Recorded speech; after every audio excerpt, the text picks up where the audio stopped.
It is an IU women's basketball focused podcast today, as we are joined by special guest Seth Tow of the Bloomington Herald-Times to talk about a busy offseason for the Hoosiers and look at Mackenzie Holmes' season as we continue our individual season recaps.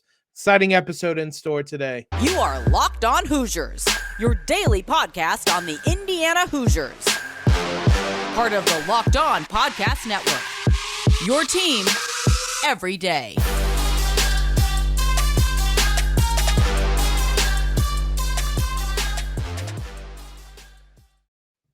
What is up, guys? It is Thursday, April 21st. This, as always, is Locked On Hoosiers. I'm your host, as always, Jacob Rude, coming to you 5 days a week, your only daily IU podcast where we talk all news, analysis, previews, recaps of all IU athletics. Thank you guys for making Locked On Hoosiers part of your day today, specifically your first listen every single day. Reminder, we're free and available on all platforms, including YouTube, where we premiere our episodes there at 7 a.m. daily. You can join in on the conversation there. Today's episode is brought to you by Bet Online. Bet Online has you covered this season with more props, odds, and lines than ever before. Bet Online, where the game starts. Mention it at the top. We have a special guest coming up here in just a moment. Seth Tow, who I apologize, I pronounced his name wrong right off the bat. Great first impression, but Seth covers the women's basketball team for the Bloomington Herald-Times. We have him on to talk about a busy offseason with transfers for the Hoosiers as they kind of reload after a successful season once again, and then look at Mackenzie Holmes' season. That is obviously the injury right in the middle of it is a big talking point, and then we kind of look ahead to see what the expectations for her are this upcoming season. As always, though, you can subscribe to Locked On Hoosiers wherever you listen to your favorite podcasts. Follow us on Twitter at LO_Hoosiers and on Instagram at Locked On Hoosiers. And without further ado, let's dive into this conversation. Now, as promised, I am joined by IU women's basketball beat writer for the Bloomington Herald-Times, Seth Tow. Seth, man, it was an exciting season for this women's basketball team, and they've sure kept you busy during the offseason as well. What's it been like trying to stay up to date with all these transfers and recruiting and commitments and all that? Get it right, not to correct you or anything, but it's Tow. I absolutely correct me. I apologize. Yeah, things have been hectic since the season ended. I mean, they had Geary commit in the middle of the tournament run, and then you kind of knew that something was going to have to happen roster-wise at some point, and it all just kind of came together. It all came together at the same time, which is just that one weekend was nutsy. And we'll see if there's more to come, or if this is it. But it was a hectic couple. It's been a hectic couple of weeks. Yeah, it was about a 48-hour period where they land a couple of transfers and commitments all kind of at the same time. A really busy weekend, and it's really interesting because you headed into this offseason with this team. I mean, it was kind of the end of an era of sorts with so many players moving on, and there were a lot of questions about how they would replace them. And while the players certainly aren't kind of like for like replacements, you can see each of the three transfers they have coming in are going to step into holes left by the players that are kind of moving on, with Scalia kind of stepping into the hole left by Nicole, and then Sydney with Ali Patbebrg and Geary with Gulbe. How important was it to just land this I almost said recruiting class, transfer class, I guess, as a whole to kind of keep this momentum going? Oh, it was crucial.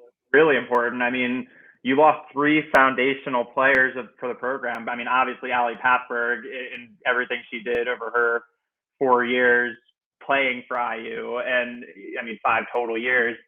And I mean, in Gulbe and Cardańo-Hillary, you lost a big chunk of the foundation of the program. And, this wasn't a very deep team last year. In the past few years, it hasn't been a really deep team. They've leaned so heavily on their starting five that when you lose 3 out of the 5 starters on a team like that, it's a big deal. And there were some real, there was some reason for optimism with some other players, but there were a lot of question marks. And these transfers were really, really important to land, just both for next year's roster itself and for the next few years down the road.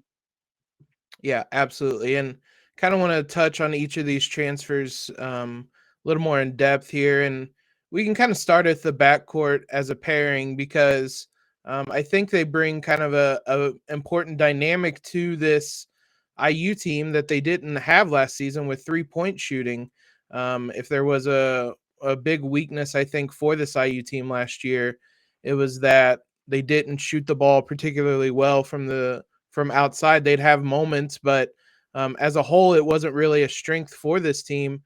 Just how important is it to get someone in Scalia who shot 38% from 3 last year, and Parrish, who was a little bit lower at 34 or 35%, or Scalia, 38% is her career average. 41% is what she shot last year. How important is it to get players like that are going to be able to stretch the floor for this team?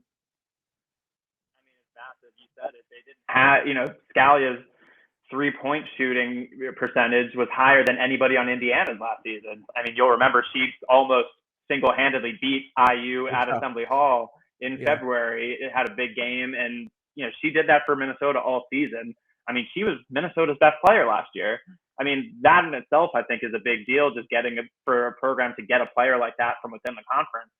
But as far as IU, I mean, 3-point shooting, it wasn't a weakness. Like their 3-point percentage as a team IU's was top 100 in the country, but they were just much lower volume.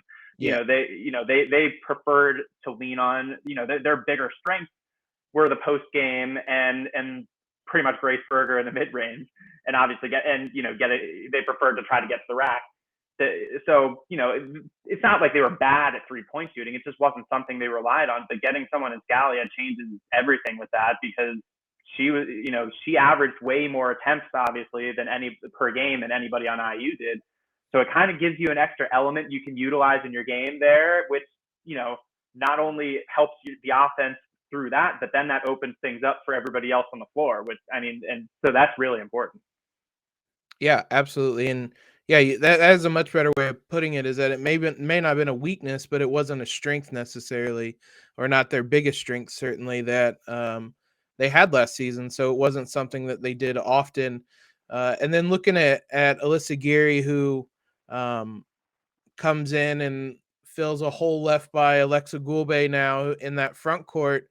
Again, I mean, to have somebody with as much experience as she has to be able to come in, because that was maybe one of the biggest question marks, is how Indiana fills that specific spot, because there wasn't quite as much depth in that front court this year. To get an experienced player like that to come in, she was the first of the transfers to commit. I mean, again, how important is that for the Hoosiers? I mean, it's important. I just wrote a big feature on Geary and how she ended up here, and if you didn't see that, you can check that out on the Herald-Times website and make sure you subscribe and all that good stuff. But yeah, without giving too much of that stuff away, there's a lot of her game that people are just kind of assuming, I think, that she'll step in for Aleksa Gulbe. I'm not sure it's a guarantee that she's going to start. I think there's now a lot of different lineup combinations that they could go with, and I think it's way too early to say what's going to happen.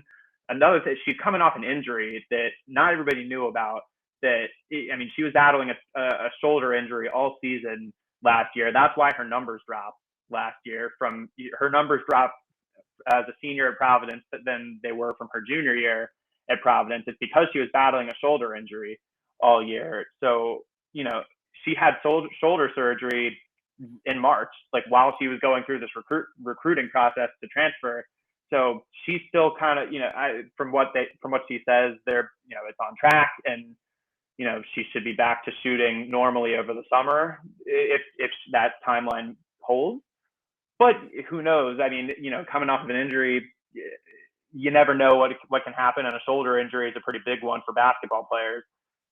But, when you look at her game, I think there's a lot of similarities between Gulbe and Gulbe's game and Geary's game. They both kind of play that stretch four slot, and Geary can shoot from the outside like Aleksa did. And, from what I could tell, Geary was a pretty good passer too. She took a while coming out of high school to kind of fill out her frame, so she always played a little bit more like a guard. And so, because of that, she has that kind of ball handling ability. And I mean, we didn't even see a ton of that from Aleksa at times, to where you felt comfortable with her. Not that she couldn't handle the ball, but you wouldn't put her as ball handler type necessarily. So that might even be a little bit of an extra element of sorts. But I think there's still a lot of unknown with Alyssa because of the injury. But I think, and they only have 1 year of eligibility out of her compared to potentially multiple for both Scalia and Parrish because of COVID years. So it's not as much a down the road thing getting Alyssa, but it is an important add for this team, because without her, the front court was Mackenzie and Keandra, just hoping that everybody else kind of improved enough. So I think it was really important just from a depth standpoint, but I think it's very reasonable that she could, very plausible that she could be really important on the floor.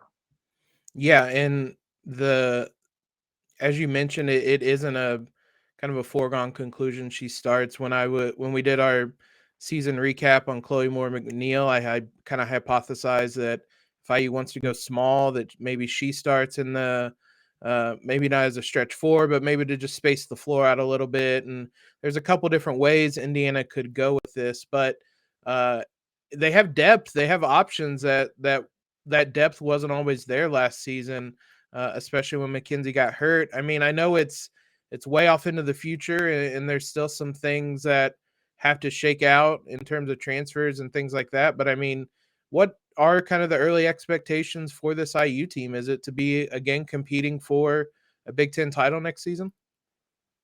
I think so. I think it has to. With the ads they've made, and I mean, you have two All-Americans returning with Mackenzie Holmes and Grace Berger, the two best players. You lost a lot in terms of the foundation of the program, but the two best players on the team are back. You had that, and once Grace came back, they were always going to at least be able to be competitive next season. And the pieces they've added around them now, I think they have enough to be up there among this. I don't know that they're the favorite necessarily. Yeah. I think and obviously it's April. It's still pretty early to say that anybody's a clear favorite for we're talking about games that start in November.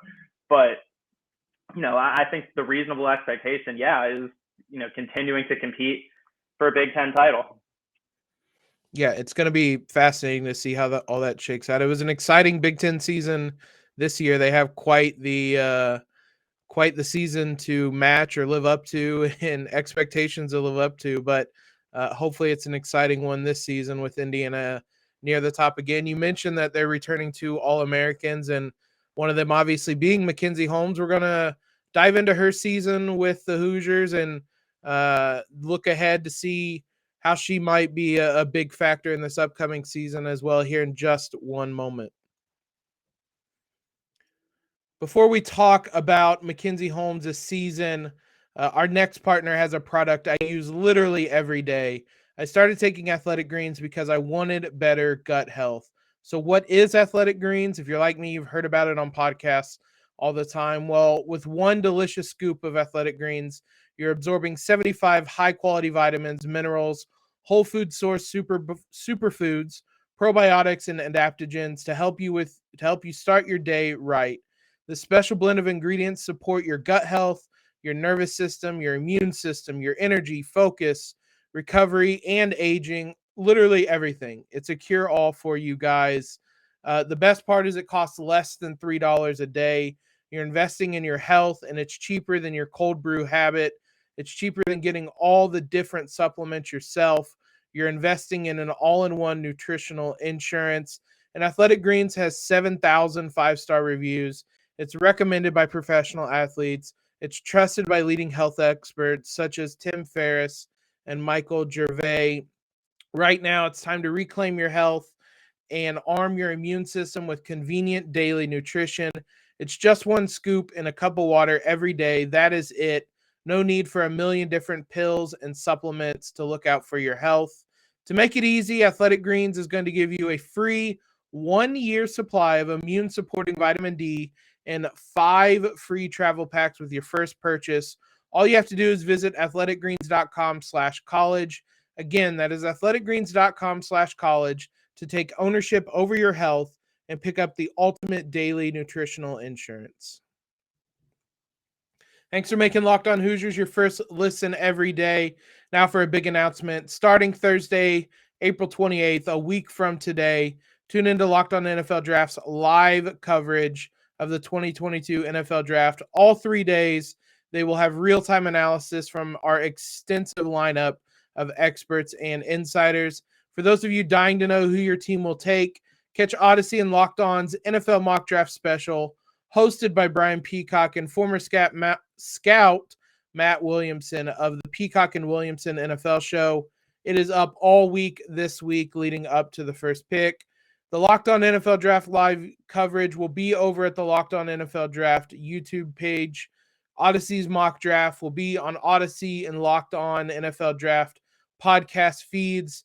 Coverage of the draft will start at 7 p.m. night 1, 6:30 night 2, 11:30 a.m. on the third day.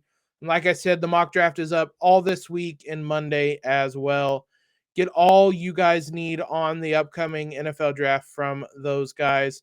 Now let's dive into Mackenzie Holmes' season in Bloomington.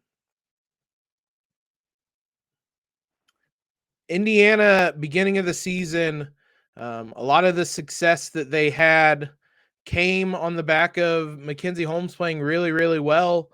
Had a couple Big Ten Player of the Week awards, I guess, and was really came out of the gates flying for this Indiana team. So when you look back on it, feels like you kind of got to break it up into a couple different parts, almost like pre-injury, post-injury, kind of how you have to almost look at this IU team or IU season as a whole a bit. But when you look at how Mackenzie kind of started the season, I guess, what did you kind of make of her early season success and the importance it had to IU kind of coming out of the a little bit?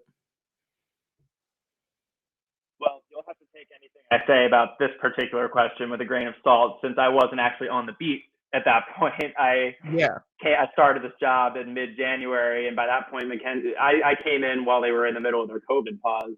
So I wasn't here. I knew I was getting the job at that, while Mackenzie was still healthy. But when you have a full-time job covering, a whole nother school in a whole nother part of the country, you can only really keep up with things so much. And I was not really able to keep up with them at all when you have all these other teams to cover and things like that. So that said, she was lighting it up. I mean, I think it says a lot that she only played, half the Big Ten schedule-ish, and she still was I think second team All Big Ten this past year. So, that speaks to how well she played, at least when she was healthy, because, like I know you're going to get into a bit after this, like she wasn't the same after the injury. So, she was lighting it up early. She dropped 30 on Ohio State. She looked like, she was playing like the All-American that she was as a junior. Mm-hmm. As a sophomore, excuse me.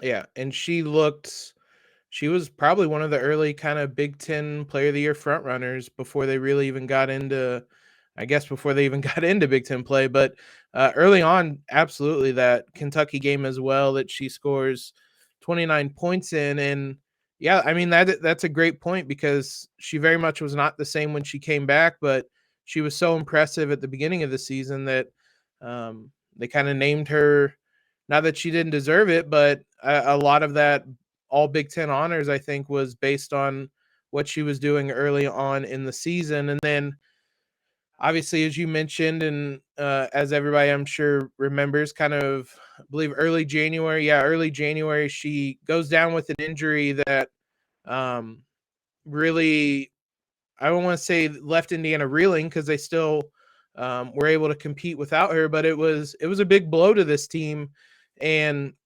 really kind of set them back. What type? I mean, you were able to not you were here as they were kind of going through life without Mackenzie Holmes. I mean, what type of impact did that have on the team without her? I mean, you can't overstate it. I mean, it's a fair question. I think I was right. As she was starting to make her way back, I was writing things like, oh, they're getting their best player back, and obviously in hindsight, I think it's fair to question if Grace Berger wasn't already the best player on the team by that point. So that's just kind of semantics. But Mackenzie and Grace were the two best players on the team, and like I said before, this team wasn't super deep. And you had Keandra Brown step in, and Keandra was battling an injury all season too. I mean, she missed that time at the end of the season, but this injury was really bothering her all season long. And I think more than she would let on about it, I think. And I think, what she was able to give was probably the max that she was able to give, given the limitations. I think at the same time, it's still fair to say there's a big drop off between Mackenzie Holmes and Keandra Brown, even normally. So it was a really big deal for a team that wasn't that deep to begin with. They just kind of had to figure it out. And they would say all the time that, they know that not one person is going to step in and make up for what they lost in Mackenzie. It was going to have to be a little bit of everybody, everybody just stepping up that little bit more, and honestly, it was a lot of Aleksa Gulbe being really, really good and stepping it up in that point. And, she kind of knew that she had to in some sense, but she wasn't, she wasn't going out there trying to press. I talked to her about it when I did my big feature on her going into the tournament. That everybody has their kind of hot streaks, and she found her hot streak at the perfect time for Indiana, because if she didn't do that and make up for what she didn't solely make up for what they lost to Mackenzie, because you just don't. But if she didn't step it up at that point, I'm not sure where Indiana ends up. Yeah, absolutely. Aleksa was by far the biggest in terms of kind of production, stepping it up, I thought, when she went down. And eventually Mackenzie comes back late in the season. You probably could not have asked for a tougher slate of games for her to come back in against Cesano and Diamond Miller at Maryland to end the regular season. But I mean, as you kind of said earlier, it never really felt like she was the same player. I don't think you could have realistically expected her to be to come back into the kind of heart of a tournament run, a title run. They were trying to win the title in the game she's coming back. And but did it ever? I mean, there were flashes and moments, and I think back to that Maryland game in the Big Ten tournament, and there were times where it felt like she was getting close to what she was, but did it ever really feel like she was able to get back to what she was early in the season? Like you say, there were flashes of it, and I think there were flashes of it. I don't think she ever really put it back together for a full game. I don't know that, and I'm not sure that anybody in the program would suggest that she did.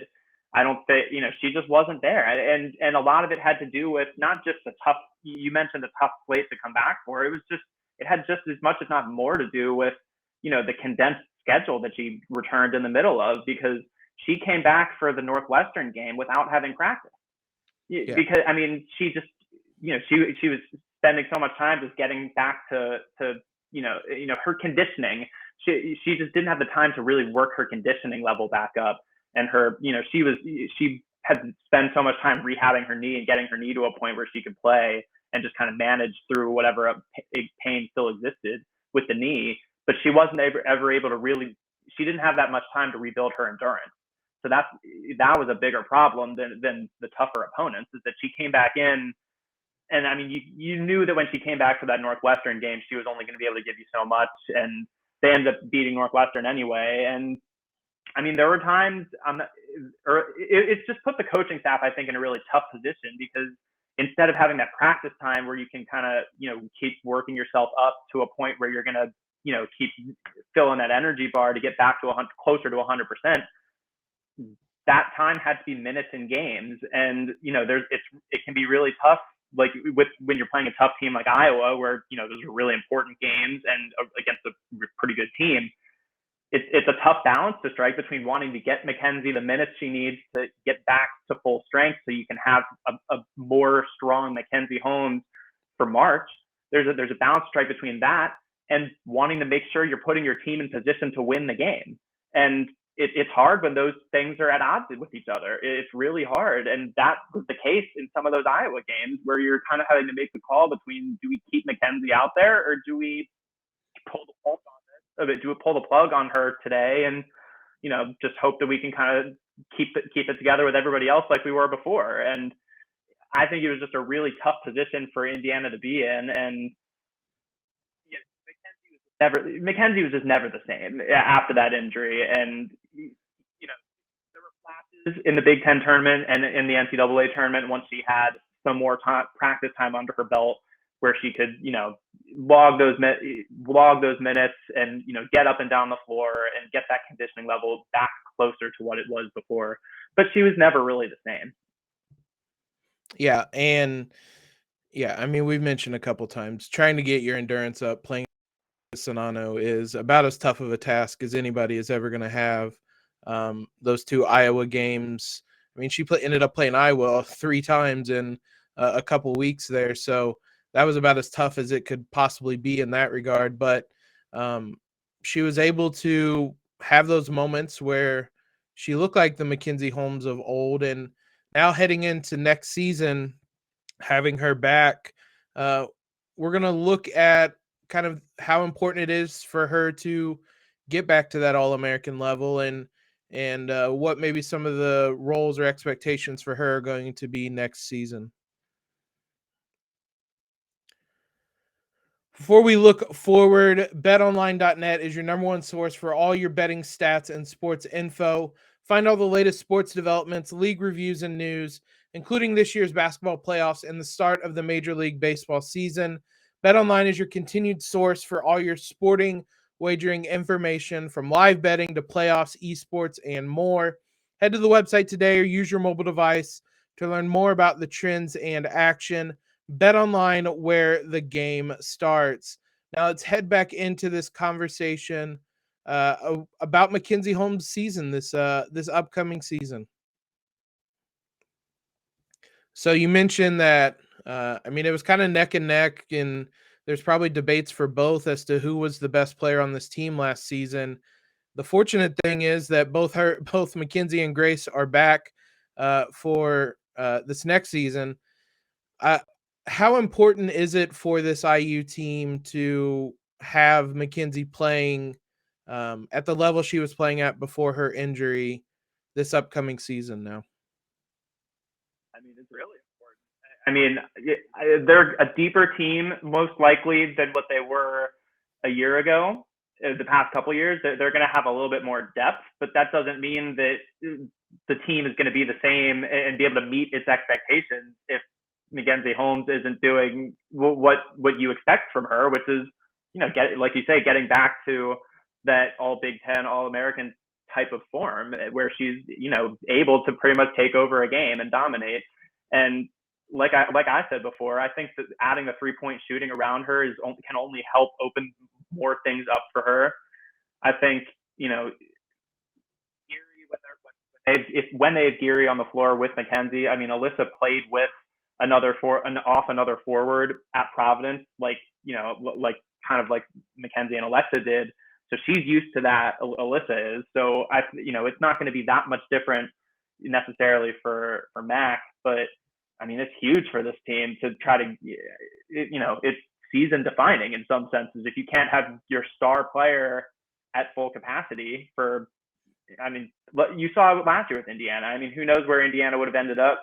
Obviously they end up finishing with, hosting and having a strong season, and who knows how much of a difference it would have made to have Mackenzie, for the whole season, but it would have made some sort of a difference, and that, they would have been that much better all season if she hadn't gotten hurt. And it changes everything. And, they're going to need Mackenzie next year. Yeah. If nothing else, then you're most likely not playing a national finalist and effectively a road game in the NCAA tournament. And those kind of little things matter along the way. I mean, you mentioned, I think one of the biggest things that might really help her next season is having 3-point shooters on the floor surrounding her. And maybe more so having shooters that the defense is going to have to be aware of with a Scout, with a Parrish, because the floor wasn't always quite as open last season, even with having Gulbe who can stretch the floor a bit. I mean, having that kind of extra space can only be a good thing for her next season as well, right?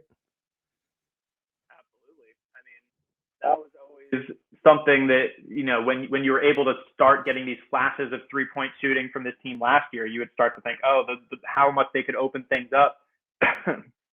Excuse me, how much they could open things up if they could get that more consistently. And even just seeing, some of the flash in the pans from Moore McNeil, like if you can get that on a consistent basis from her, and if you're getting a consistent presence, not just in the number of shots you're able to make, but in the number of shots you're going to be attempting, to where you're going to force these defenders to come out and really pay attention to you more than they were the past couple of years, then that makes a really big difference. And, it can only, when you add that into when Mackenzie's healthy is already a pretty elite post game. And when you have adding that to that plus Grace Berger in the mid range, which is elite, then it's just, it makes the offense more well-rounded. It gives them more combinations to work with. And, it just gives them more options, which is not something you could always say about this team the last few years. They had a lot of talent, and they had, they have the starting five, and they had the players to make a run, but they didn't always have a lot of options if they got into trouble for this reason or that reason. And this team for next season is shaping up to be one that has more flexibility and more options. Yeah, and it's exciting to think about is all the kind of ways this team could put lineups around Grace, around Mackenzie, around the pair of them, obviously. And I mean, just kind of wrapping up and looking to Mackenzie's next season. I mean, she's going to be, I would assume, one of kind of the preseason All Big Ten or the watch list or whatever it ends up that they end up putting out. I guess, what are the expectations for her kind of individually next season when she takes the floor for Indiana? Specifically, she should do this. She should. You can't just say, she should win Big Ten Player of the Year, because you can't go into a season thinking that that's the goal, because then, I mean, one player in the whole conference wins it. There's a lot of good players in the Big Ten, like you said before. Who really knows? But if she's back, I'm pretty sure that she's, by the time they get back in the summer next season, like that she'll be, I mean, she will have plenty of time by that point to work herself back to full conditioning, certainly by the time that they take the floor for next season in the fall. I mean, in some sense, I mean, when she's healthy, she's one of the best players in the country. She's one of the best players, certainly in the Big Ten. And, is she going to be the best big in the Big Ten? Not necessarily. Like you say, Susanna's back. There's good teams around the conference. It's not a lock that Indiana will win the conference. Certainly, they should be in contention. For Mackenzie, I mean, she needs to be the dominant post player in most games. If she's controlling the post in most games Indiana plays, they'll be in pretty good shape. Mm-hmm. It's going to be exciting to watch. Hopefully, we get a fully healthy Mackenzie Holmes against some of these top post players next season too, because those are always exciting to watch. It was exciting to watch her against NC State, against Maryland when she was healthy, and things like that. So I'm excited to see Mackenzie back to full health. Seth, I appreciated a ton having you come on. As you said earlier, everybody go check out his work at the Bloomington Herald-Times. I read the story on Alyssa. A little tease is that an IU player, former IU player, helped recruit her to Bloomington as well. So be sure to go check that out. And Again, thanks a ton for coming on today.